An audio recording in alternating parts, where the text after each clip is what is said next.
गर्भवतींकर शरीर में जल बा पानीर मात्रा सठिक रहिबा केते आवश्यक। गोटे साधारण शरीर में पानी बा जल 70 भाग रही थाए।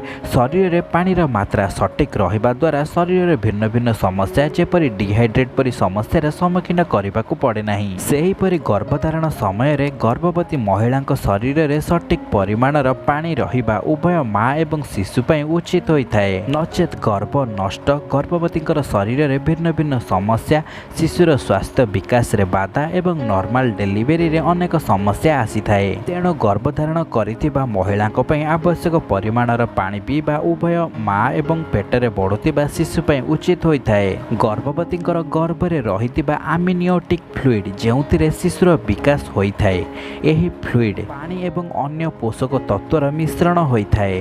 पानीर मात्रा गर्भवतींक शरीर रे कम महिलांकर ओभारी रे बढ़ुथिबा शिशु पई आवश्यक परिमाणर आमनियोटिक फ्लूइड निर्माण हो पारि न थाए। फल शिशुर त्वचा एवं अन्य शरीर अंग प्रत्यंगर विकास ठीक रूपे हो पारि न थाए। यह सहित आमनियोटिक फ्लूइड मात्रा गर्भाशय सठिक परिमाण रे रहिबा द्वारा शिशुर नॉर्मल डेलीवरी होइथाए। तेणु गर्भधारण समय गर्भवती को पानीर मात्रा सठिक रूपे पीबा निहाती आवश्यक।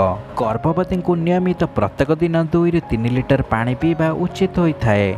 यह सहित शरीर को ठंडा रखिबा पानी पीबा सहित अन्य जूस एवं पयड़ पानी पीबा निहाती गर्भवती महिला आवश्यक होइथाए। कारण गर्भधारण समय शरीर उत्ताप बा टेम्परेचर बढ़ी थाए जहाँकि पेटरे बढ़ुथिबा शिशु उपरे अनेक कुप्रभाव पकाए। सठिक परिमाणर पानी पीबा द्वारा उभय माँ एवं शिशुंकर स्वास्थ्य ठीक रही थाए। यह सहित गर्भधारण समय शरीर डिहाइड्रेट मुंड बुलाइबा हाथ गोड़ दरज हेबा परि समस्यार कारण शरीर में आवश्यक परिमाणर पानी न रहिबा कारणरू एहिपरि समस्या देखा जाए। साधारणतः गर्भधारण समय अधिकांश गर्भवती महिलांकर शरीर में त्वचा बा स्क्रीन जनित समस्या अधिक देखा जाए। एसिडिटी एवं स्वास्थ्यजनित समस्या भी देखा जाए। एहिपरि समस्याठारु दूरे रहिबा पई हेले गर्भवती को प्रत्येक दिन 2 ରୁ 3 लिटर पानी पीबा निहाती आवश्यक होइथाए। एवं गर्भाशय रे पानीर मात्रा कम रहिबा कारणरू डेलीवरी समय अनेक समस्या आसी थाए